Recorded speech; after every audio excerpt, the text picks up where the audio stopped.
नमस्कार, बहुत स्वागत है आप सभी का, आप सभी के पसंदीदा कार्यक्रम मसला में। और मैं हूं आपके साथ ज्योति आर्या। कांग्रेस पार्टी पर अक्सर गुटबाजी के आरोप लगते रहते हैं और फिर एक बार कांग्रेस पार्टी इसी मुद्दे पर सुर्खियों में है। इस लोकसभा में हरियाणा में सबसे ज्यादा वोट प्रतिशत बढ़ाने वाली कांग्रेस का अब हरियाणा में ही नेता साथ छोड़कर जा रहे हैं। किरण चौधरी, श्रुति चौधरी के बाद से जो है बीजेपी में उनके शामिल होने के बाद से एक और जाट नेता के बीजेपी में शामिल होने के कयास लगाए जा रहे हैं और कांग्रेस को जाट वोट बैंक का नुकसान और बीजेपी को इसका फायदा बताया जा रहा है। आपको बता दें कि दरअसल किरण चौधरी के तोशाम विधायक पद से इस्तीफा नहीं देने का फायदा बीजेपी को फ्लोर टेस्ट के दौरान मिलेगा।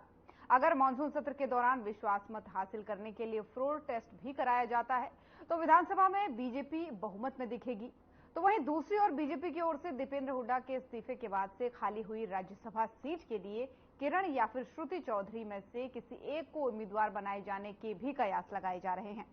हालांकि जब मीडिया ने भूपेंद्र हुड्डा से किरण चौधरी के पार्टी छोड़ने वाले मामले में सवाल पूछा तो भूपेंद्र हुड्डा ने जवाब दिया कि टिकटों का बंटवारा हाईकमान ने किया और पार्टी पूरे प्रदेश में मजबूत है, यानी वो बचते हुए दिखाई दिए। दरअसल कांग्रेस के विधायकों ने विधानसभा भंग करने की मांग को लेकर के राज्यपाल से मुलाकात भी आज की थी। फिर चंडीगढ़ में एक प्रेस कॉन्फ्रेंस की गई और बताया गया कि कांग्रेस ने राज्यपाल को विधानसभा भंग करके राष्ट्रपति शासन तुरंत लगाने की बात की है और तुरंत चुनाव करवाने की बात की है। इसको लेकर के ज्ञापन सौंपा गया क्योंकि कांग्रेस को लगता है कि हॉर्स ट्रेडिंग हो सकती है, यानी अल्पमत के मुद्दे पर कांग्रेस अब राष्ट्रपति शासन की मांग रखकर चुनाव जल्द करवाना चाहती है। लेकिन बिखरते कुनबे के लिए कांग्रेस क्या कर रही है, ये सबसे बड़ा सवाल बना हुआ है। एक तो नैतिकता के आधार पर तो सरकार के चलने को इनको वो नहीं है, औचित्य नहीं है, स्वयं इस्तीफा दे देना चाहिए और ये नहीं देते हैं तो हाउस डिसॉल्व करके तुरंत फ्रेश मैंडेट लेना चाहिए। ये हमारी मांग है, यही आज हम कह के आए। नंबर गेम, इसके अलावा कौन है उनके साथ? 43 के साथ नाम बताएं कौन है उनके साथ? अभी 87 का है, जब तक किरण चौधरी इस्तीफा न दे ले या स्पीकर कोई फैसला न करे 87 का रहेगा। जब तक सदस्यता उनकी या तो इस्तीफा दे या रद्द हो। ये दावे खोखले कितनी बार हो चुके हैं इनके, खोखले दावों से क्या होता है? आज स्थिति क्या है इस बात की बात, वो ऐसा मतलब और स्टेटिंग ना हो, ये तमाशा ना हो, उसके लिए डिसोल्यूशन मांगा हमने। ऐसा है, हमारे 38 एमएलए और एक्स एमपी पहले ज्वाइन कर चुके हमारे पार्टी 42 के करीब। क्या पार्टी, कांग्रेस पार्टी मजबूत है।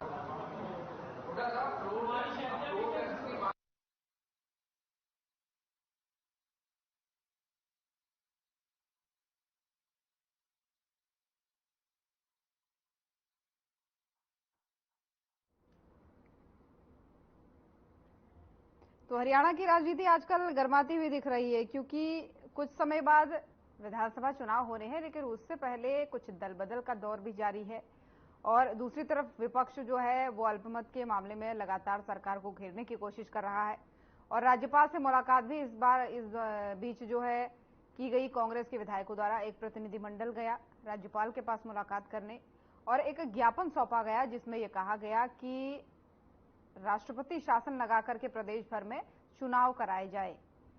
अब ऐसे में राज्यपाल ने भरोसा दिया है विपक्ष को। विपक्ष का कहना है कि वो इस मामले को देखेंगे और विपक्ष का इस बीच कहना है कि अब एकमात्र ऑप्शन है कि राष्ट्रपति शासन लगा करके दोबारा चुनाव कराए जाए, यानी फ्लोर टेस्ट में कांग्रेस को लगता है कि अगर फ्लोर टेस्ट होता है तो हॉर्स ट्रेडिंग हो सकती है, इसलिए तुरंत प्रभाव से जो है राष्ट्रपति शासन लगाया जाना चाहिए। लेकिन दूसरी तरफ जो कांग्रेस सरकार को घेरने का प्रयास कर रही है, अपने बिखरते कुनबे को बचाए रखने के लिए कांग्रेस क्या कर रही है, ये भी बड़ा सवाल बनता है क्योंकि जिस तरीके से लगातार खबरें आ रही है कि बड़े बड़े नेता कांग्रेस के बीजेपी में जा रहे हैं कांग्रेस का साथ छोड़ करके, तो ये आने वाले विधानसभा चुनाव को देखते हुए एक शुभ संकेत नहीं माना जा रहा है कांग्रेस को लेकर के, कांग्रेस पार्टी के लिए। इसलिए ये भी जो है लगातार पूछने वाला सवाल है कि आखिर कांग्रेस अपने बिखरते कुनबे को समेटने के लिए या फिर बचाए रखने के लिए क्या कर रही है। तस्वीरें हम आपको दिखा रहे हैं, ये उस दौरान की तस्वीरें हैं जब किरण चौधरी जो एक कद्दावर नेता मानी जाती है हरियाणा में और दक्षिण हरियाणा में इनकी अच्छी पकड़ है, जाट वोट बैंक एक बड़ा इनसे प्रभावित होता है, ये और अपनी बेटी, दरअसल ये जो है तोशाम से विधायक हैं, उनकी बेटी पूर्व सांसद रह चुकी हैं। तो ऐसे में किसको फायदा किसको नुकसान होगा, ये चर्चा का विषय है और इसी पर चर्चा करेंगे आज।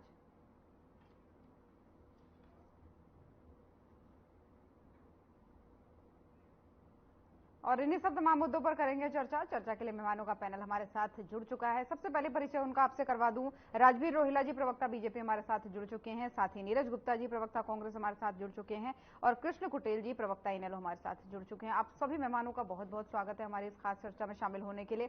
सबसे पहला सवाल राजवीर जी आप ही से ले लेती हूँ। मेरी आवाज आप तक पहुंच पा रही है? चलिए ठीक है, आप तक जुड़ने का प्रयास करेंगे, लेकिन बाकी मेहमान हमारे साथ जुड़ चुके हैं। नीरज जी मेरी आवाज पहुंच पा रही है? हाँ जी, आ रही है, आवाज आ रही है।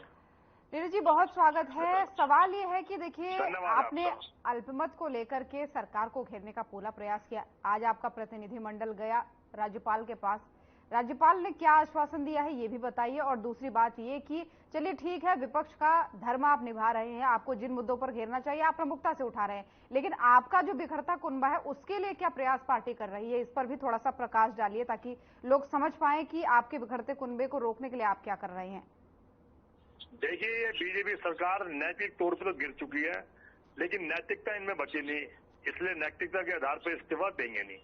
हमने राज्यपाल जी को यही बोला है कि या तो आप फ्लो टेस्ट कराइए, अगर फ्लो टेस्ट पॉसिबल नहीं है तो आप राष्ट्रपति शासन लागू कीजिए। उन्होंने अच्छे मन से पॉजिटिव रिस्पॉन्स से हमें विश्वास दिया है कि मैं जो भी उचित कार्रवाई कानून के हिसाब से वो मैं करूंगा और करनी भी चाहिए। जो राज्यपाल है ये मतलब नहीं कि बीजेपी सरकार है, बीजेपी राज्यपाल है, वो राज्यपाल हरियाणा सरकार के हैं, चाहे सरकार कोई भी हो। उन्होंने तो कानून के हिसाब से फैसला लेना है क्या होगा क्या नहीं। देखिए, नैतिकता के आधार पर ये इस्तीफा देंगे, सबको पता है। दूसरी बात, आपने बिगड़ते कुंबे की बात की। देखिए, कोई कुंबा बिगड़ता नहीं, सिर्फ किरण चौधरी के जाने से आप ये नहीं कह सकते हमारा कुंबा बिगड़ गया। आप किरण चौधरी जी की आप उनकी राजनीति पर प्रकाश डालिए, उनको कांग्रेस पार्टी ने क्या नहीं दिया। 1986 में वो ऑल इंडिया कांग्रेस महिला की जनरल सेक्रेटरी इंचार्ज थी, उनको हरियाणा की राजनीति से लेके दिल्ली की राजनीति में चमकाया, डिप्टी स्पीकर का शब्द दिया। 1991 की बात है। वो खुद मंत्री रही, सीएलपी लीडर रही, उनकी बेटी 2 बार एमपी रही, सब कुछ रही।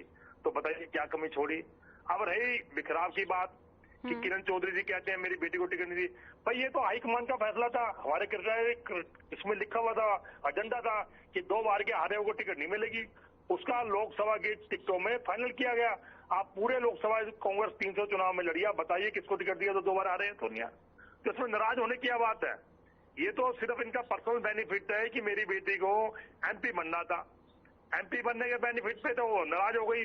इसमें क्या, अगर आप पार्टी से अपनी महत्वाकांक्षा पूरी करोगे तो पार्टी आपको क्या देगी। पार्टी ने आपने क्या दिया, पार्टी ने आपने राज्यसभा में धोखा दिया, अजय माकन जी को हरवा दिया, आपने कहा मेरा वोट क्रॉस हो गया। तो ये क्या अच्छी बात है। एक तरफ तो आप कहते हैं आप इतनी बड़ी नेता है, तो ये गलती कैसे हो गई। तो क्या ये अजय माकन जी वाले मुद्दे पर, उतने पुराने मुद्दे पर आप क्या पार्टी ने उनसे बदला लिया?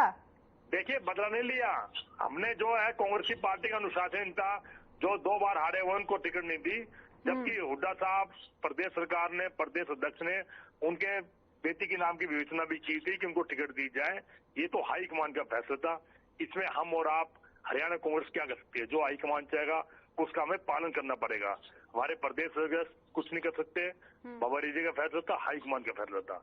तो इसमें क्या दिक्कत होगी। अगर एक बार मतलब पिता भी रहेगा, बेटी भी रहेगी, पुत्री भी रहेगी, तो क्या हो गया। अच्छा चलिए, आपकी बात को हमने मान लिया। बार सोचते हैं, चलिए मान लिया हमने आपकी बात को। आप जो कह रहे हैं ठीक है, आपने अपने हिसाब से अच्छा जस्टिफाई किया, लेकिन ये तो बताइए ना, किरण चौधरी अगर आपके कुनबे से जाती हैं, श्रुति चौधरी जाती हैं, आपने बताया कि ये पद दिए, इसका मतलब एक बड़ा वोट बैंक प्रभावित है। भाई 6-7 जिले कोई बड़ा वोट बैंक प्रभावित नहीं। अगर बड़ा वोट बैंक होता हो इतनी, कोई बड़ा नेता ऐसी हरकत नहीं करता जैसे इन्होंने की है।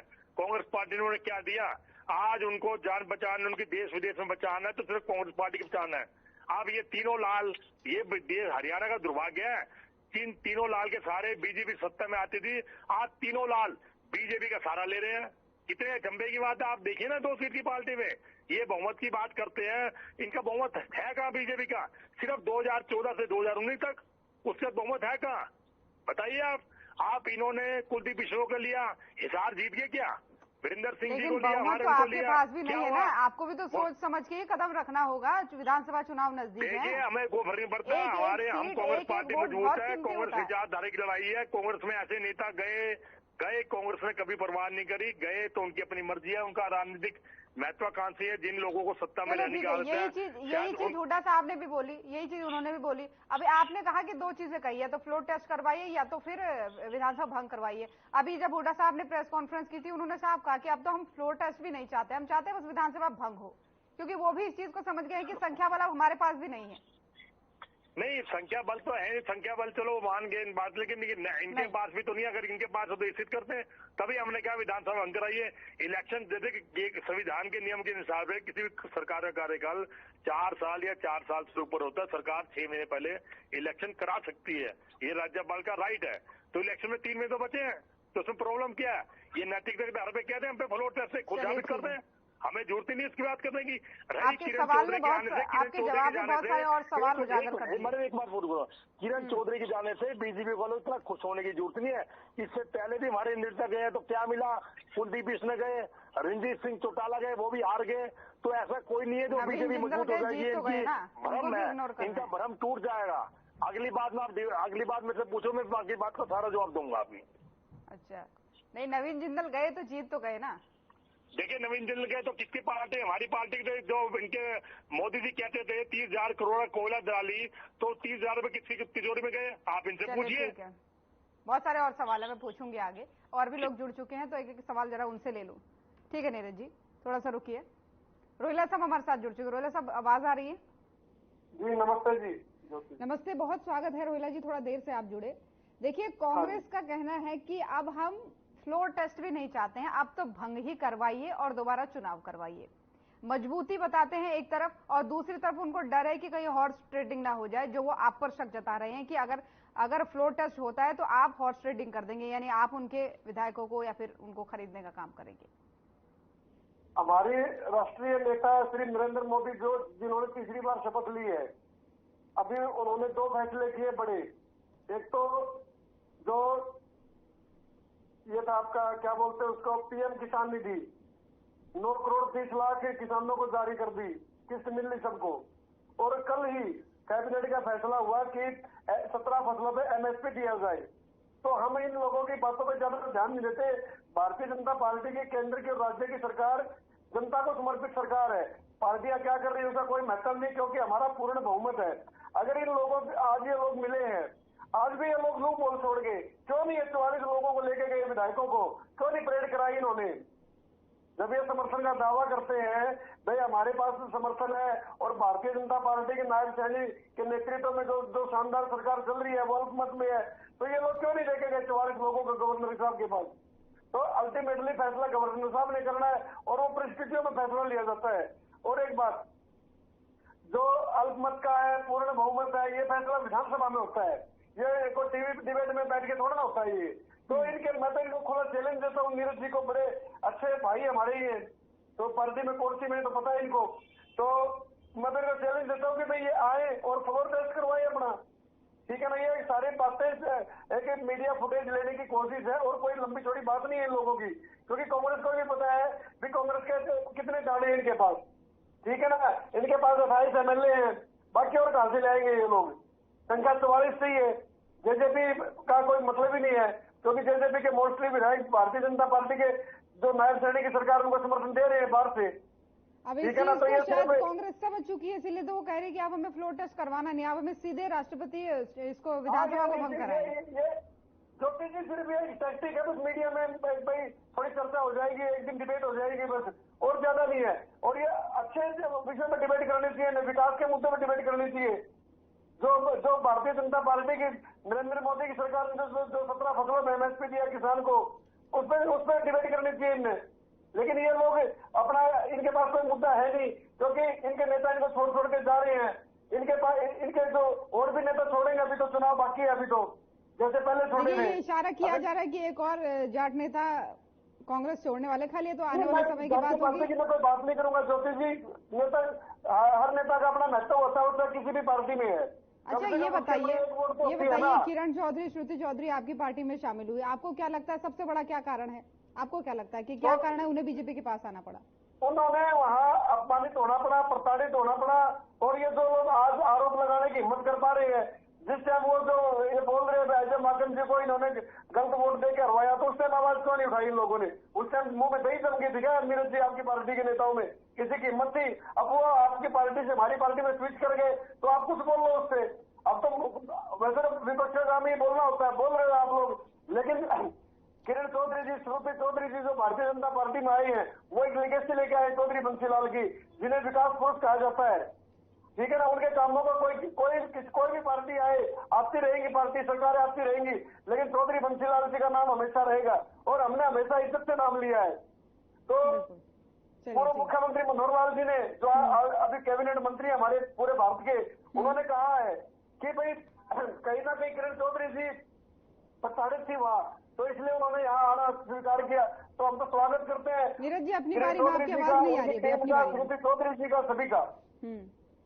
चलिए ठीक है, आपका ये कहना है कि वो प्रताड़ित थी। खैर ये अलग रीजन दे रहे हैं, कह रहे हैं कि सीट नहीं मिली उन्हें और तो इसलिए वो जा रही है, वहां राज्यसभा सीट का लालच है इसलिए जा रहे हैं। अलग अलग अपनी तरफ के तरीके से बयान दे रहे हैं। और सबसे बड़ी बात तो ये कह रहे हैं कि हमें कोई फर्क ही नहीं पड़ता उनके आने या जाने से, क्योंकि पार्टी को मजबूती सिर्फ उनकी वजह से नहीं मिली है, पार्टी पहले से मजबूत है। ये इनका अपना कहना है। खैर अब ये क्यों कह रही है कांग्रेस, तो कांग्रेस ही समझ सकती है। हो सकता है कि अपने दुख दर्द को ना दिखाना चाह रहे हो पब्लिकली। खैर कुटेल साहब हमारे साथ बने हुए हैं, आपकी आवाज नहीं पहुंच पा रही है, आवाज नहीं पहुंच पा रही है रोहिला जी आपकी। लौटूंगी आपके पास में, फिर आप जवाब दीजिएगा। कुटेल साहब बने हुए हैं, आप दोनों में से किसी की आवाज नहीं आ रही, ना नीरज जी की आ रही है ना रोहिला जी की आ रही है। दोनों से फिर लूंगी मैं सवाल। कुटेल साहब बने हुए हैं। कुटेल साहब क्या वजह मानते हैं? एक तरफ कांग्रेस कहती है कि हम तो मजबूत है, हमें किसी की जरूरत नहीं है, अगर ये चले भी जाते तो ऐसे बहुत आए बहुत गए हैं, लेकिन आप क्या मानते हैं कि वाकई में कांग्रेस को फर्क पड़ता है, बस वो पब्लिकली ये नहीं दिखाना चाहती है, उसे खुद में फर्क पड़ा है? क्योंकि कुछ नेता तो हैं, चाहे शैलजा की बात करें, कुमारी शैलजा की, कई सारे लोगों ने इस बात को स्वीकारा है कि हाँ कांग्रेस के मतलब किरण चौधरी के जाने से और श्रुति चौधरी के जाने से हमें नुकसान होगा, लेकिन इस बात को कांग्रेस नहीं मान रही है, या फिर जो भी कहें जो बड़े नेता हैं वो नहीं मान रहे हैं। और दूसरी तरफ ये जो अल्पमत वाला मुद्दा बार बार आप विपक्ष की तरफ से उठाया जा रहा है, इस समय में कितना सही है इसको उठाना? क्योंकि ये अच्छे से जानते हैं अब होना क्या है, 2 महीने में वैसे भी चुनाव होने हैं 2-3 महीने बाद, तो अभी के समय में इस मुद्दे को इतनी प्रमुखता से उठाना क्या वाकई में सही है? देखिए ज्योति जी, मैं पहले भी डिबेट के अंदर इस बात को बोल चुका हूं कि हुड्डा साहब करते हैं नाटकबाजी, और नाटकबाजी से जो है कि वो जनता को गुमराह करने का काम करते हैं।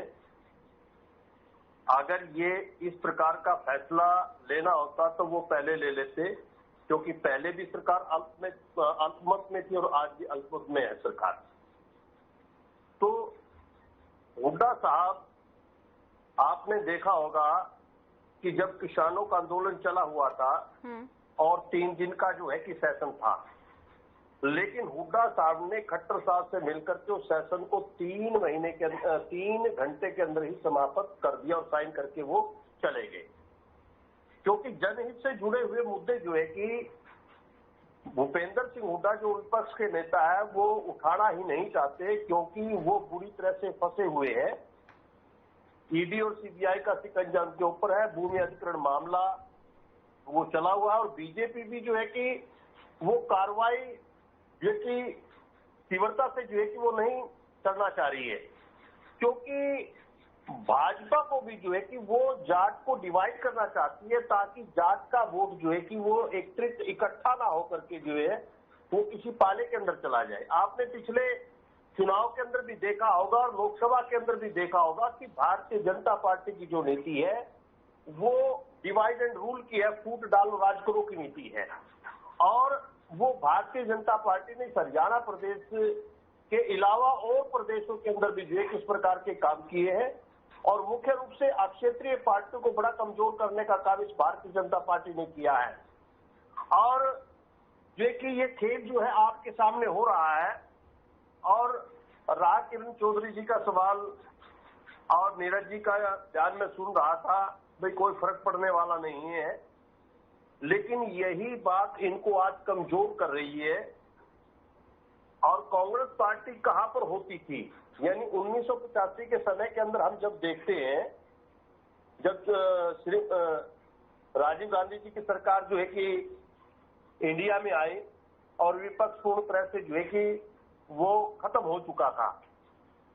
और यहाँ पर जो है कि आज कांग्रेस की स्थिति क्या है, लेकिन उसका यही कारण है क्योंकि ये केयर नहीं करते, और जब कांग्रेस पार्टी के अंदर होते गलत काम वो करते हैं, ना कार्रवाई करने का काम करते, जब वो छोड़ के चला जाता है तो वो कुछ नहीं होता, उसके पास कुछ नहीं है। अब यहाँ पर तो जो है कि माधवराव सिंधिया भी छोड़ करके गए हैं और गुलाम नबी आजाद भी छोड़ करके गए हैं। और बहुत जो नेता थे कांग्रेस के अंदर, वो जो है कि भारतीय जनता पार्टी के अंदर शामिल हो गए, दूसरी पार्टियों के अंदर शामिल हो गए। लेकिन आज जो कांग्रेस की स्थिति जो 99 की है, लेकिन कांग्रेस को पता नहीं है, क्योंकि दलित समाज का एक बहुत बड़ा तबका, एक समाज जो है कि वो 95% ट्रांसफर हुआ, तभी 99 जो है कि इनकी जो है कि सीटें इस इंडिया के अंदर आई है। ये इनको समझना चाहिए। और फिर भी हुड्डा जो है कि ऐसे लोगों को फिर कमजोर करने का काम कर रहे हैं। लेकिन इंडियन नेशनल लोकदल जो है कि वो बड़ा मजबूती के साथ काम करती है, संगठन मजबूत है और सब वर्गों को साथ के अंदर लेकर के चलती है। लेकिन बीजेपी और कांग्रेस जो है वो बांट करके जो है कि राजनीति करने का काम करते हैं। कुटेल साहब, ये हमने अक्सर देखा है कि आप कांग्रेस की जब भी बात आती है तो आप अक्सर हुड्डा साहब पे आरोप लगाते हैं, कहते हैं कि वो इस तरीके की राजनीति करते हैं कि वो अपने चाहे बेटे के पक्ष की बात करें, चाहे इस तरीके के आरोप आपके द्वारा लगाए जाते हैं। तो आपको क्या लगता है, क्या मेन कारण है इस चीज का? चाहे आपने टिकट बंटवारे पर आपसे सवाल किया तो आपने यही कहा, और कांग्रेस के ऊपर जो भी सवाल पूछा जाता है तो आप कहते हैं कि कांग्रेस मत कहिए, हुड्डा कहिए। तो ऐसा क्या मेन कारण है कि ये इनेलो का कोई पक्ष है, या फिर या कोई एक्चुअल में ऐसा कारण है कि आपको लगता है कि ये कांग्रेस नहीं बल्कि हुड्डा हो चुकी है? यहाँ पर आप काफी लंबे समय से देख रहे हैं कि हुड्डा की मोनोपोली, और 10 साल तक जब शासन किया भूपेंद्र सिंह हुड्डा ने, उन्होंने क्षेत्रवाद की राजनीति की है, ना कि पूरे हरियाणा प्रदेश की राजनीति की है। और दूसरे समाज के किसी भी लीडर को उभरने नहीं दिया। उदाहरण के तौर पर जब अशोक तंवर जी को इस हरियाणा प्रदेश का अध्यक्ष बनाया गया, तो लेकिन उनको जो कि संगठन बनाने नहीं दिया, और वो आज तक भी संगठन नहीं बना है। लेकिन जब उसने अपनी आवाज को बुलंद करने का काम किया तो उसको जो है कि पीटने का काम जो है कि वो चौधरी भूपेंद्र सिंह हुड्डा के व्यक्तियों ने ही किया। लेकिन वो आवाज उन्होंने उठाई, लेकिन उसको बाहर ही जाना पड़ा।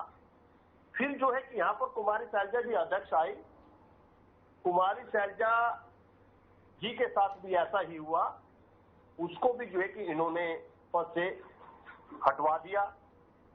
तो फिर आप क्या कहना चाह रहे हैं, इसमें आला कमान या हाई कमान कुछ नहीं करता है? देखिए, आला कमान और हाई कमान की जो बात करती है, तो राजनीति, मुझे भी 35 साल राजनीति के अंदर हो चुके हैं, कि राजनीति जो है कि वो निचले स्तर से जो रिपोर्ट होती है तो वही ऊपर तक जाती है और उसी को ही मान्य होता है। जो हाई कमान होती है उसको पता नहीं होता फील्ड के अंदर क्या है, तो रिपोर्ट देने वाला कौन होता है? जो फील्ड के अंदर काम करता है, जो विधानसभा ब्लॉक का अध्यक्ष होता है, विधानसभा का अध्यक्ष होता है, जिले का अध्यक्ष होता है, वो रिपोर्ट देते भी कौन व्यक्ति फील्ड के अंदर है, क्या है, कौन मजबूत है और किसका किस समाज के अंदर जो है कि वो मजबूती के साथ है। तभी जो है कि हाईकमान जो है कि उसके ऊपर फैसला करता है। और फैसला तो फिर ये स्थिति आप सिर्फ हरियाणा में देख रहे हैं या देश भर की बात कर रहे हैं? क्योंकि गुटबाजी सिर्फ हरियाणा नहीं, और जगह से भी सामने आती है। इस तरीके की बातें तो कांग्रेस को लेकर और जगह से भी सामने आती है। देखिए जैसा हरियाणा के अंदर भूपेंद्र सिंह हुड्डा, तो आपने देखा नहीं पंजाब के अंदर कौन था? अमरिंदर सिंह था, तो वो भी बाहर हो गया। चलिए ठीक है, ये लंबी चर्चा का विषय, आगे करेंगे चर्चा। यहाँ पर एक ब्रेक के लिए रुक रहे हैं कुटेल साहब, तो यहाँ पर रुकेंगे एक छोटे से ब्रेक के लिए, जल्द हाजिर होंगे।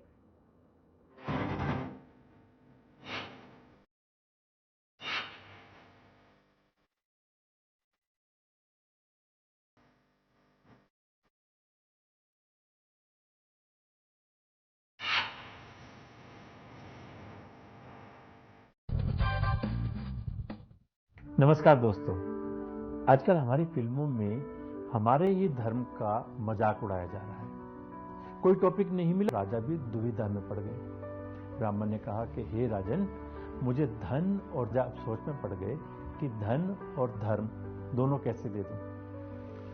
राजा ने कहा मुझे सोचने के लिए थोड़ा समय चाहिए। राजा की 2 रानियां थी। राजा ने पहली रानी के पास जाकर उससे पूछा कि हे रानी, आपको धन और धर्म में से क्या चाहिए।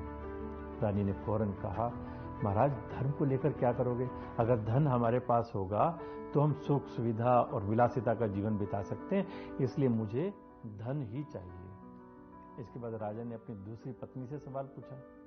सवाल सुनकर रानी थोड़ा मुस्कुराई और बड़े विनम्र भाव से बोली, हे राजन, धन लेकर क्या करोगे?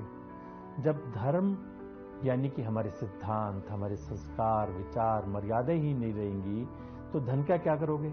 इसलिए मुझे धर्म चाहिए। राजा दूसरी रानी का उत्तर सुनकर बहुत खुश हुआ।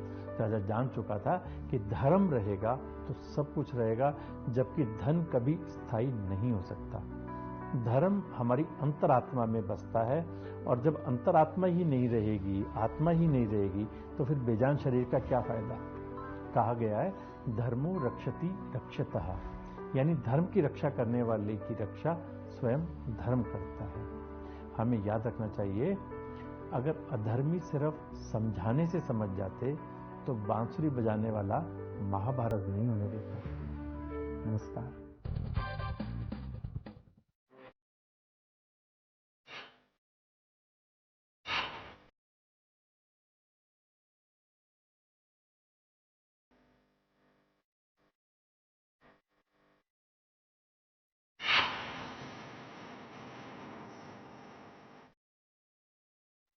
तो ब्रेक के बाद एक बार फिर से स्वागत है आप सभी का। चलिए चर्चा भी जारी हो। मेहमान भी हमारे साथ बने हुए। नीरज जी, मेरी आवाज आप तक पहुंच पा रही है? बिल्कुल आ रही है। देखिए, एक ही मुद्दे पर अलग अलग लोगों से सवाल पूछो तो अलग अलग जवाब आते हैं, लेकिन यहाँ पर जो मेन कारण आया है, चाहे बीजेपी बताए चाहे इनेलो बताए, वो कह रहे हैं कि कांग्रेस में ऐसा होता है कि अक्सर नेताओं की अनदेखी की जाती है और उस अनदेखी को इतना ज्यादा बढ़ा दिया जाता है कि वो मजबूर हो जाते हैं पार्टी छोड़ने पर। देखिए, ऐसा कुछ नहीं। कांग्रेस पार्टी देश की सबसे पुरानी पार्टी है। देखिए, आप इतिहास उठा के देखिए, सब पार्टियां इसी पार्टी से निकली हैं। जब जिन नेताओं की महत्वाकांक्षी ऊपर हो जाती है, पार्टी की विचारधारा से ऊपर होती है, तो उनके साथ ऐसा होना स्वाभाविक है। देखिए, अभी हमारी सरकार नहीं, किसी भी स्टेट में सरकार नहीं, बहुत कम स्टेटों में सरकार है। कोई हमसे नेता उपेक्षा करता है, हमें ये बना दो, हम कहां से बनाएंगे? दूसरा एक बात कहूं आपको, जो आदमी संघर्ष करेगा, सब पार्टी का बुरे समय में साथ दूंगा, असली नेता वही है, असली कार्यकर्ता वही होती है। नेता वो नहीं होता जो पार्टी के बुरे समय को छोड़ के चले जाए। सिर्फ इतने साल, 40 साल आप कांग्रेस में रहे और कांग्रेस की विचारधारा से प्रभावित रहे, सिर्फ आपकी बेटी को टिकट नहीं दिया तो इस कारण आप पार्टी छोड़ दिए। अब वो कहती है कि मैं बीजेपी के कार्यकर्ता के रूप में काम करूंगी। मैं उनसे कहना चाहूंगा और बीजेपी प्रवक्ता साथी से भी कहना चाहूंगा और बीजेपी वालों को भी कहना चाहूंगा, क्या उन्हें कार्यकर्ता रूप में काम करने देंगे या राज्यसभा का पद देंगे? मुझे बता दिए, पहले क्लियर कर दिए। दूसरा, अगर ये लोग कहते हैं भिवानी से टिकट उनको मिलती है, चलो वो पार्टी में चले गई, तो भिवानी में जो उनका कैंडिडेट इतने साल से लड़ रहा है वो कहां जाएगा? हो सकता है वो हमारे संपर्क में हो। बीजेपी वाले ये क्यों भूल जाते हैं, जो इतने साल से इनका वर्कर काम कर रहा है, जो हर बार चुनाव लड़ता रहा है, उसका क्या हुआ? उसको हितों को टकराव नहीं है, उसके साथ ये बुरा बर्ताव नहीं है कि कल की आई पार्टी को नेता को टिकट दे दिया। चलो यह बीजेपी का अंदरूनी फैसला है। देखिए, विवेक और विचारधारा की लड़ाई है। जिस नेता का पार्टी से विश्वास उठ जाएगा या पार्टी से महत्वाकांक्षी बड़ी पार्टी को छोड़ के जाएगा, तो कांग्रेस बहुत बड़ी पार्टी है। ऐसे नेता आते हैं, जाते हैं, चले जाते हैं। रही मेरे दोनों भाई ये प्रवक्ता साथी हुड्डा साहब पे प्रतिवेश कर रहे थे, उनपे इल्जाम लगा रहे थे, हुड्डा साहब और दीपेंद्र साहब पे। देखिए, राजा वही बनता है जिसे जनता चाहती है। सुनिए मेरी बात। और संविधान के नियम साहब से मुख्यमंत्री वो बनता है जिसे विधायक चुनते हैं। जब विधायकों का साथ हुड्डा साहब के साथ है, दीपेंद्र के साथ है, तो हुड्डा साहब दीपेंद्र साहब क्या करेंगे? जिसके साथ विधायकों का साथ होगा, जो विधायक दल का नेता होगा, भाई वही तो मुख्यमंत्री बनेगा। ये तो हर पार्टी में विचारधारा है। हरियाणा की राजनीति के 2 अनमोल रतन भूपेंद्र और दीपेंद्र, जो हरियाणा की राजनीति में सभी दलों पे भारी है, इसलिए बार बार उनकी चर्चा होती है कि पिता पुत्र की जोड़ी इनेलो पे भी भारी, जसपा भी भारी, बीजेपी भी भारी, क्योंकि जनता उनको चाहती है। उनके 10 साल को शासन को देखा है। देखिए, जनता चुनाव करती है, जो जनता के दिलों में राज करेगा या विधायक में राज करेगा वही नेता बनेगा। और वो सारे नेता नीरज साहब आदरणीय भूपेंद्र सिंह हुड्डा जी में है। ठीक है, समझ गए आपकी बात को, लेकिन इसका मतलब ये तो नहीं ना कि किरण चौधरी की अनदेखी की जाएगी, शैलजा की अनदेखी की जाएगी। चौधरी की अनदेखी क्या? देखिए मैडम, फिर आप वही बात कर रही हैं, हमने अनदेखी की अगर अनदेखी की होती तो 40 साल वो हमारी कांग्रेस पार्टी में मकान नहीं बनता ना, एक ईंट से तो मकान नहीं बनता है। देखिए इतने बड़े पदों पे नवाजा गया तो क्या अनदेखी थी? उनको कांग्रेस का वाइस प्रेसिडेंट बनाया, वो अनदेखी थी। सीएलपी लीडर जो सबसे बड़ा होता है विपक्ष, वो बनाया गया, अनदेखी थी। उनको मंत्री बनाया गया, वो अनदेखी थी। उनकी बेटी 2 बार एमपी रही। हरियाणा में जहां पर भी कांग्रेस की राजनीति को लेकर के कोई भी सवाल आता है तो उसमें क्यों हुड्डा साहब का नाम ही सबसे पहले होता है? चला आप ही रीजन बता दीजिए। जनता चाहती है, हुड्डा साहब को विधायक जानते हैं। मैंने एक छोटी सी बात की है, टेक्निकल बात है, जिसे विधायक चाहेंगे वही तो मुख्यमंत्री बनेगा, चाहे न्यालो पार्टी हो चाहे बीजेपी पार्टी हो। अगर मुख्यमंत्री खट्टर साहब को चाह तो सारे विधायकों ने चाह तो खट्टर साहब बने ना। अगर ये चाहते मेरे बीजेपी प्रवक्ता को उठाती तो वो भी मुख्यमंत्री बन जाते हैं। अगर मुझे चाहेंगे मैं ही बन जाऊंगा। अच्छा चलिए समझ गई आपकी बात को। एक आखिरी सवाल और है आपसे, एक आखिरी सवाल और है आपसे। अब इसमें क्या दिक्कत है? इसमें हुड्डा साहब का क्या कसूर है? जब विधायक नेता उनको चाहती है तो इसमें क्या दिक्कत है? पार्टी कोई नहीं होते, हम तो बस कारण की बात कर रहे हैं। देखिए बड़ी पार्टी है कांग्रेस, पुरानी पार्टी है, मजबूत पार्टी है, इससे कोई नानुपुर नहीं कर रहा है। लेकिन मेरे को एक चीज बताइए, ठीक है साथी हंस रहे हैं, हो सकता है कल इनको ही लोग चुन लें, यही मुख्यमंत्री बन जाए। पटेल साहब को सुन ले, मुझे चुनने इसमें क्या दिक्कत है? ये तो विधायकों का प्रेम प्यार है, विधायक जिसे चाहिए वो नेता बनेगा, इसमें क्या दिक्कत है? चलिए संविधान में नहीं आता। एक अहम सवाल पार्टी के अंदरूनी में जिसे विधायक चाहिए वही नेता बनता है। मैं इस बात से सहमत, भाइयों आपसे पूछ जाऊंगा, इस बात से आप सहमत हो नहीं सहमत हो? बताइए मुझे आप ये बात। वो बताएंगे अपनी बारी में बताएंगे, हाँ देंगे जवाब। लेकिन मेरा एक छोटा सा और बहुत जरूरी सवाल सुन लीजिए। हरियाणा के उनसे डरे हुए हैं, इसलिए बार बार उनकी चर्चा करते हैं, जबकि वो जनता पे राज करते हैं, जनता के लिए उन्होंने काम किया और जितने भी विधायक उनको दिल से चाहते हैं, इसलिए वो नेता बनते हैं। इसलिए बार बार उन पर रह जाता है कि हुड्डा साहब ये काम कर रहे हैं। जबकि आप कांग्रेस अध्यक्ष ने, प्रभारी ने, हुड्डा साहब ने लिख के दिया था आप उनकी बेटी को टिकट दे दो। ये हमारे हाईकमान का फैसला था कि 2 बार के हारे हुए को टिकट नहीं दी जाएगी। तो इसमें हरियाणा कांग्रेस हुड्डा साहब का क्या कसूर है? चलिए ठीक है, कुछ जवाब दे रहे रोहिला साहब, फिर लौटूंगी। बहुत जरूरी सवाल है आपसे, रोहिला साहब जवाब दीजिए। जी नीरज भाई बड़े शरीफ से प्रवक्ता है, इन्हें ये नहीं पता भैया जो 2 बार हारने वाली बात है जेपी पे लागू क्यों नहीं हुई? 2 हिसाब से आपने जिनको टिकट दिया जेपी की तो जमानत भी जब्त हुई है, तो आपने होमवर्क करके आ करो। नंबर 1, नंबर 2 सुनो अपनी बारी में मैंने अभी तक आपको बोलने दिया नीरज जी, अपनी बारी में। नीरज भाई सुन लो, कोई बात नहीं।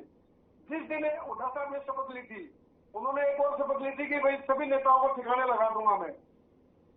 2005 से लेकर 2014 तक की आप लिस्ट निकाल के देख लो, दर्जनों नेताओं ने पार्टी छोड़ी। अशोक तंवर किसी भी प्रदेश अध्यक्ष को कार्यकाल पूरा करने नहीं दिया। अशोक तंवर को, जो एक दलित नेता थे, उनको दिल्ली में गर्दन पे घुसे मारे गए।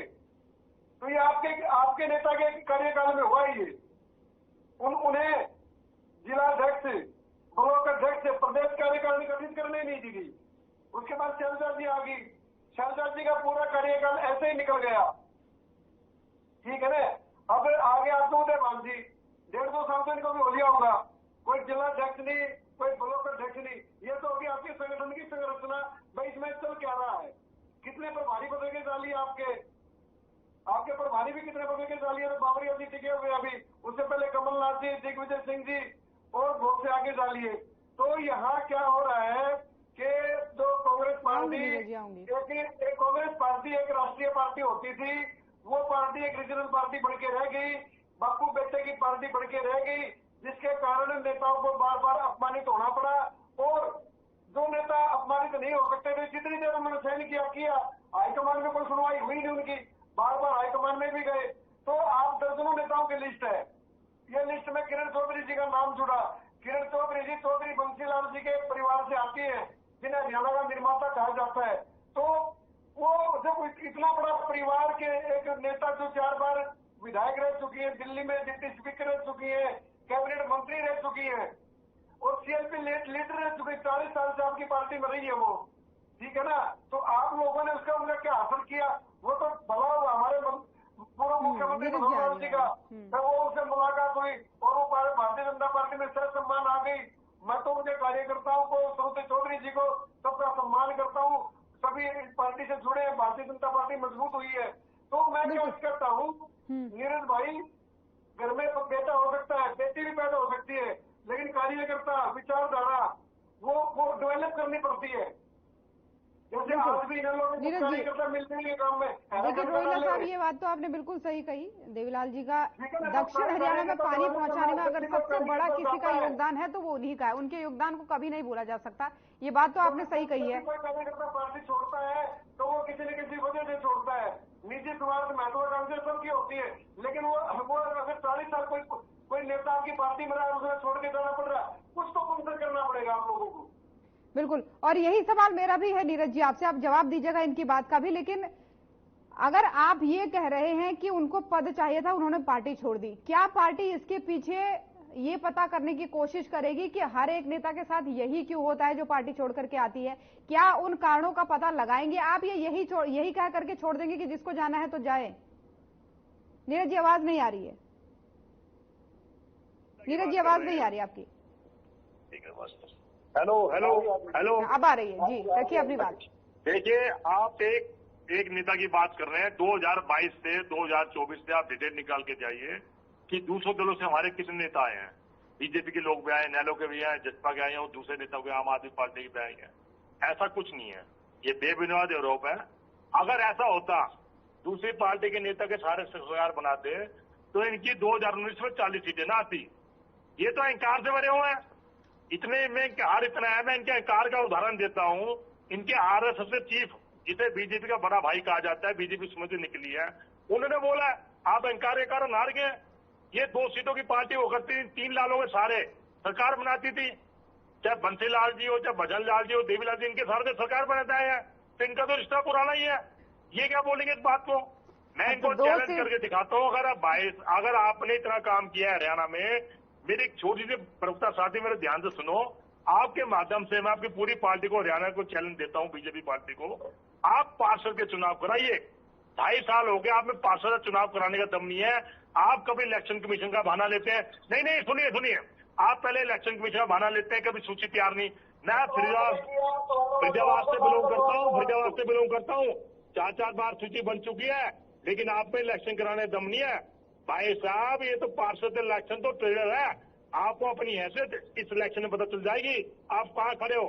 ये सपना लेना छोड़ दो, तीसरी बार बहुमत की सरकार वो चल जाएगी, वो अच्छी बात है। वो नीरज जी आप ठीक कर रहे हैं, वो तो 2-3 महीने बाद पता चलेगी। लेकिन ये बहुमत की नहीं, मैं मैडम जी कह रहा हूँ, 2-3 महीने बाद तो दूर हो, आप पार्षद चुनाव कराइए ना। 2.5 साल से जनता तराई कर रही है पार्षद के, सीवर के लिए, लाइट के लिए। किसके पास जाए? कोई पार्षद नहीं, कोई सुनने वाला नहीं है। पहली ऐसा देश में संविधान के लिए हुआ है जो हरियाणा में 2.5 साल पार्षद की सरकार नहीं है। ठीक है, समझे हम आपकी बात को। देखिए, हर एक मुद्दे पर बात की जाती है, इसीलिए डिबेट्स की जाती है कि हर एक मुद्दा सामने आए। लेकिन यहाँ पर आप जो बात कर रहे हैं, ठीक है, आपने कहा दर्जनों नेता आपकी पार्टी में आते हैं, वो अच्छी बात है, लेकिन आपके क्यों जा रहे हैं, ये भी तो सोचने वाली बात है ना। बड़े बड़े नेता, मैंने आपको एक छोटी सी बात की, जब महत्वाकांक्षी पार्टी विचारधारा से ऊपर हो जाती है तो आप इन कारणों का अवलोकन करेगी नहीं करेगी कांग्रेस पार्टी? मैं बस यही तो जानना चाह रही हूँ। चिंतन करेगी, बाकी जो बेकार जो, हाँ, बस यही मैं पूछना चाह रही हूँ, यही मैं आ रही हूँ रोहिला जी आपके पास। ठीक, देखिए, कांग्रेस पार्टी सत्ता की लोभी नहीं है। जो नेता हमारी पार्टी में संघर्ष करेगा, दूसरी पार्टी से आएगा, उसका वेलकम है। सत्ता की लोभी नहीं है तो फिर चुनाव लड़ने का क्या मतलब? देखिए, मैं आपको एक बात कहना चाहता हूँ। देखिए, मैं थोड़ा सा मजबूर हूँ क्योंकि थोड़ा समय की पाबंदी होती है। मैं लौटूंगी रोहिला जी आपके पास। देखिए, दूसरी पार्टी नेताओं को मैं कोई पद के लालच में आता है तो हमारी पार्टी में ना आए। अगर आगे इस पर बात कीजिए, आगे इस पर बताइएगा। ठीक है, मैं समझ रही हूँ। आपने बड़ी बात कर दी, सत्ता का लालच नहीं। अब क्या ही मैं इस पर कहूँ, मैं आगे आपसे सवाल लूंगी। घोषित करेंगे मेरे बीजेपी पर। ठीक है कहते हैं नीरज जी, देखिए, समय की पाबंदी होती है, सभी को बराबर समय देना होता है। कुटेल साहब काफी देर से इंतजार कर रहे हैं। रोहिला साहब आऊंगी, पहले कुटेल साहब के पास जाना चाहूंगी। कुटेल साहब ये कह रहे हैं कि अब आपने सुना होगा, मैं क्या ही इस पर सवाल निकालूं। उनका कहना है कि अवलोकन करेंगे, लेकिन अवलोकन करने से ज्यादा जोर वो इस बात पर दे रहे हैं कि भाई पद नहीं मिला तो गए, पद नहीं मिला तो नहीं गए। मान सम्मान भी कोई चीज होती है, नहीं होती है? देखिए ज्योति जी, जब कोई व्यक्ति काम करता है वो व्यक्ति अपने मान सम्मान के लिए काम करता है, और जहां मान सम्मान ना हो तो वो घर अवश्य जो है कि वो छूट जाता है। और शायद किरण चौधरी जी के साथ जो है कि यही अपमान हुआ हो और उसने घर छोड़ना पड़ा, वो मजबूर हुई, उपेक्षा की शिकार हुई। लेकिन मेरा भाई नीरज से एक प्रश्न है कि वो कांग्रेस पार्टी के प्रवक्ता है या हुड्डा के प्रवक्ता है वो? क्योंकि मैंने तकरीबन ज्योति जी यहाँ पर डिबेट के अंदर एक बात देखी है, जब भी कोई प्रवक्ता आता है कांग्रेस की ओर से, लेकिन वो हुड्डा की ही बात करता और किसी लीडर की बात नहीं करता। जब एसआर के गुट की बात करते थे कहते थे भी कोई गुट नहीं है, उसमें से जो है कि किरण चौधरी यहाँ छोड़ करके चली गई है। लेकिन यहाँ पर जो ये बार बार कहता भी नीरज गुप्ता जी बोल रहे थे कि भी भूपेंद्र सिंह हुड्डा और दीपेंद्र हुड्डा की जो जोड़ी है, बापू बेटे की जो जोड़ी है, उससे सब जो है कि ईर्ष्या कर रहे हैं। यहाँ ईर्ष्या की बात नहीं है। अगर ये नियम जो है किरण चौधरी उनकी बेटी के ऊपर लागू होता तो ये भूपेंद्र सिंह हुड्डा पर भी लागू होना चाहिए। दूसरा जो है कि हारने की बात है कि नीरज जी अपनी बारी में आपकी आवाज नहीं आ रही है। अगर 2 बार कोई चुनाव हारा तो उसको टिकट नहीं है, तो फिर जेपी को टिकट क्यों हुआ? दूसरा कहते भी कांग्रेस बड़ी मजबूत है। भाई कांग्रेस के अंदर जो है कि भारतीय जनता पार्टी के लोग शामिल हो रहे हैं। मैं नीरज से पूछना चाहता हूं, नवीन जिंदल किस पार्टी से आए, कहां सांसद बने? धर्मवीर जी किस पार्टी से आए, कहां सांसद बने? बस यही सवाल तो मैंने भी उनसे किया था। इंद्रजीत जी यादव जी जो है कि कहां से आए और कहां सांसद बने? और अशोक तंवर जी आज है नहीं बने। तो लेकिन ये एक प्रश्न पैदा होता है और जनता जो है कि वो सोचती है कि कांग्रेस जो है कि वो शोषण करती है, जिससे कि लोग बाहर जाते हैं। और भारतीय जनता पार्टी भी वैसे है, कोई ये भी अलग नहीं है। और इस हरियाणा प्रदेश के अंदर मैं बहन ज्योति जी से प्रश्न करना चाहूंगा कि आप जो है कि दलित मुद्दे के ऊपर जो है कि एक डिबेट रखें और उस डिबेट के अंदर ये दोनों पार्टियां जो है कि वो गिरती हुई नजर आएगी। इन्होंने कोई काम नहीं किया। एक चौधरी देवीलाल जी थे जिसने 79 के अंदर जो है कि दलितों के पक्ष के अंदर जो है कि कानून बना करके काम करने का काम किया है, लेकिन ना कांग्रेस ने किया आज तक। यानी 74-75 के बाद ना कांग्रेस ने किया और ना भारतीय जनता पार्टी ने कोई काम किया है। किसानों के पक्ष में काम किया हो, कामगार के पक्ष में काम किया हो, दलितों के पक्ष के अंदर काम किया हो, लेकिन एक शख्सियत थी चौधरी देवीलाल जी, जिसने जो है कि कानून बना करके जो है कि उनके पक्ष के अंदर कार्य करने का काम किया है। तो आप डिबेट कराएं इस मुद्दे पर, मेरी प्रार्थना आपसे। और फिर देखते हैं कि कौन कितना जो है कि भारी पड़ेगा। और इस चुनाव के अंदर अहम मुद्दा जो है कि आने वाला वो दलितों का होगा, क्योंकि मकान की बात है, प्लाट देने की बात है, यानी रिजर्वेशन की बात है, पदोन्नति में आरक्षण की बात है, और यहाँ पर जो कि डेक्लोग की बात है। बहुत से प्रश्न है, लेकिन दोनों पार्टियों ने आज तक जो है कि वो पूरा करने का काम नहीं किया। ठीक है, रोहिला जी जवाब देना चाह रहे थे आप। मसला चल रहा है कांग्रेस का। आज भी एक आर्टिकल है कहीं, एक मैंने वेब पे दिखा था, भाई कांग्रेस आज हुड्डा का दरबार बन के रह गई है, ये जानते हैं। और कुटेल साहब ने बड़ी अच्छी बात कही कि जो भी प्रवक्ता आता है वो मतलब ना तो पार्टी की बात करता, ना अपना सिर्फ नेतृत्व की बात करता। तो कहीं ना कहीं आप ये बात मान के चलो, ये अब राष्ट्रीय पार्टी नहीं रीजनल पार्टी बन के रह गई है हुड्डा की, ठीक है। और हुड्डा ने जो 10 साल में किया और जो अब तक उन्होंने जो किया है, उन्होंने एक एक नेता को, एक एक कार्यकर्ता को चुन चुन के ठिकाने लगाया है और ये पूरा हरियाणा जानता है। और उन्होंने उन लोगों को रखा अपने साथ जिन लोगों ने वो चोरी में भागीदारी की, जिन लोगों ने सीएलयू करवाए, जिनकी किसानों की जो जमीन है वो अपने बिल्डरों को दी, वाड्राज को दी। तो ये बड़ी बड़ी बातें हैं। लेकिन फिर भी मैं एक बात कहना चाहूंगा, नया कार्यकर्ता इनके साथ कोई नहीं जुड़ रहा, नया कार्यकर्ता कोई नहीं जुड़ रहा इनके साथ। ये सिर्फ वही लोग इनके साथ, आप इनको कोई भी रैली जुलूस उठा के देख लेना, उनमें वही लोग मिलेंगे जिन लोगों ने 10 साल सत्ता की मलाई खाई थी। नया आदमी के लिए कोई जगह नहीं कांग्रेस में। और सभी हरियाणा की जनता को समझ रही इस बात को भाई ये इन लोगों ने क्या क्या किया है, अक्षेत्रवाद इन्होंने किया। मैं जींद से आता हूँ, मेरे चारों ओर रोड खराब थे। जब 10 साल इन लोगों ने राज किया और 3 मंत्री होते थे कांग्रेस के, तो इन लोगों ने क्षेत्रवाद किया। भाई हमारे एक विशेष क्षेत्र में मतलब मान लीजिए विकास होगा, तो इन्होंने किया है, वो ये बात मानेंगे? या आरटीआई या श्वेत पत्र से सब जाहिर भी हो जाएगा तो कौन से जिले में कितना पैसा लगा है। तो ये कोई छुपी बातें नहीं है। और इन्होंने हर नौकरियों में पार्सलिटी की। नौकरियों में आप लोगों ने 360 लेक्चररों की भर्ती की थी अलग अलग डिस्ट्रिक्ट में, रोहतक वालों को आपने मतलब हर डिस्ट्रिक्ट में उनके वो फॉर्म भरवाए थे। ठीक है, जवाब ले लेती हूँ आपका। ठीक है, लेकिन जनता सब जवाब देने के लिए काफी जो सरकार है उत्साहित दिख रहे हैं मुझे नीरज जी। वो समर्पित है और हम लोग उसी में लगे हुए हैं। और तीसरी बार फिर भारतीय जनता पार्टी की सरकार बनेगी हरियाणा में। चलिए ठीक है, आने वाले समय की बात है। नीरज जी जवाब दीजिए। ये रखता साहब भी भूल गए जो कांग्रेस में इल्जाम लगा रखे हैं। बीजेपी खुद 2 आदमी की पार्टी है, मोदी और शाह की। लाल कृष्ण आडवाणी जी को किनारे लगाने का काम किसने किया सारी दुनिया जानती है, भाई साहब रोहल्ला भी जानते हैं और इनके नेता भी जानते हैं। बीजेपी खुद 2 आदमी की पार्टी है, जो मोदी शाह चाहेंगे वो कहेंगे, ना खाता ना भाई, जो मोदी शाह कहें वो सही। तो ये सिर्फ घमंड में भरे हुए हैं। मैं इनको अभी कहना चाह रहा हूँ, ये तीसरी बार बहुमत की सरकार बनाएंगे। भाई साहब मैं आपके चैनल के माध्यम से कहना चाह रहा हूँ, आपके थ्रू कहना रहा हूँ, बीजेपी पार्टी को चैलेंज देता हूँ, आप कराइए ना 15 दिन के इलेक्शन, 15 दिन के लिए पार्षद के इलेक्शन कराइए। आपको चल जाएगा आप धरती पे कहा हो, हरियाणा की जनता पे क्या हो। जनता चुनाव चुनती है, जनता ही नेता बनाती है, जनता काम को देखती है। हमारी 5 सीटें ऐसी नहीं आ गई, एक तरफ हम पे इल्जाम लगा रहे हैं, पे संगठन नहीं, कुछ नहीं है, कार्यकर्ता नहीं। तो भाई साहब 5 सीटें हमें दी है क्या, आपने दी है क्या? हमें हरियाणा की जनता ने दी है सीटें, हरियाणा की जनता चुनाव करती है। नहीं 5 सीटें कैसे आ गई हमें? आप तो 11 कमल खिला रहे थे, बल्कि 6 सीटें आई है, चंडीगढ़ की सीट भी हमारी है।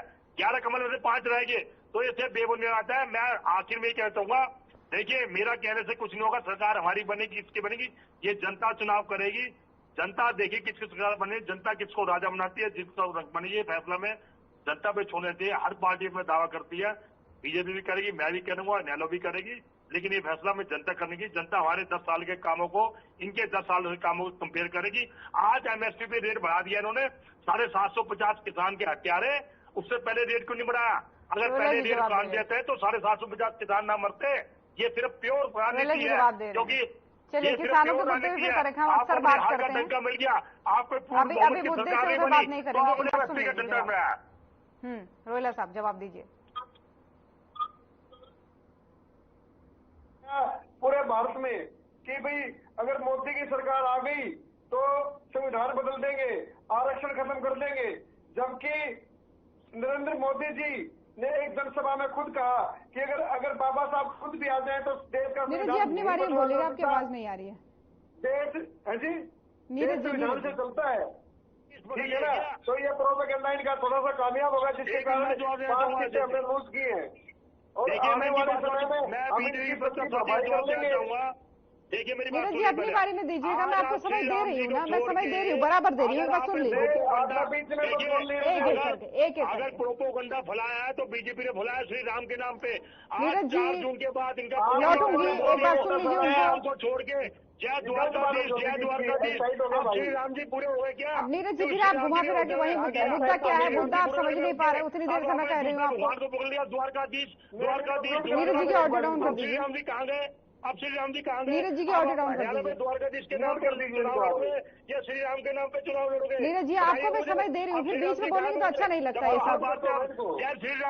जय श्री राम बोलते रहे, मैं बोल रहा हूँ जय श्री राम, आप बोलो जय द्वारकाधीश, बोलो जय द्वारकाधीश, क्यों नहीं बोलते?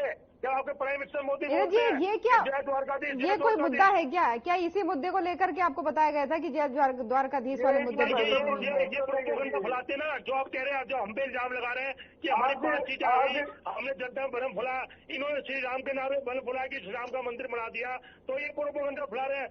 जनता ने आप अपनी बात कह चुके ना, ठीक है, समझ आ गई आपकी बात। अब सुन लीजिए 1 मिनट उनको भी।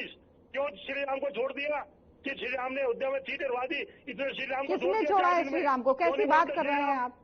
किसने छोड़ा है श्री राम को? छोड़ दिया आप बताइए, आपकी किसी ने मुझे नहीं समझ आ रहा आप क्या कह रहे हैं। रोहिला जी जल्दी से जवाब खत्म कीजिए, कुटेल साहब आपके पास आ रही हूँ। जो कांग्रेस ने जो किया था वो सारा पब्लिक डोमेन में, हमें कहने की आवश्यकता नहीं है। जो ये भ्रष्ट लोगों ने किया था, ठीक है, न्यायालयों को प्रश्न साथी भी जानते हैं। अब नया नारा, हाँ, चलिए ठीक है, दोनों को रोक रही हूँ। कुटेल साहब छोटा सा रिएक्शन 10 सेकंड का, दोनों को रोक रही हूँ। समय की पाबंदी है नीरज जी। नहीं, कुटेल साहब छोटा सा रिएक्शन 10 सेकंड का। देखिए ज्योति जी, आप देख रहे हैं, और मैं पहले भी कहता हूँ, आज फिर कह रहा हूँ, क्योंकि कांग्रेस और बीजेपी एक सिक्के के दो पहलू, चोर चोर मुसेरे भाई। क्योंकि जनता इनको जो है कि समझ चुकी है, और आने वाले समय के अंदर जो है कि जनता इन दोनों को चित करने का काम करेगी। और इस हरियाणा प्रदेश के अंदर जो है इनेलो की सरकार होगी, और चौधरी अभय सिंह चौटाला जी की हरियाणा प्रदेश के मुख्यमंत्री होंगे। चलिए ठीक है, ये तो देखने वाली बात होगी। बहुत बहुत धन्यवाद आप सभी मेहमानों का हमारे इस खास चर्चा में जुड़ने के लिए। बहुत बहुत धन्यवाद आप सभी का।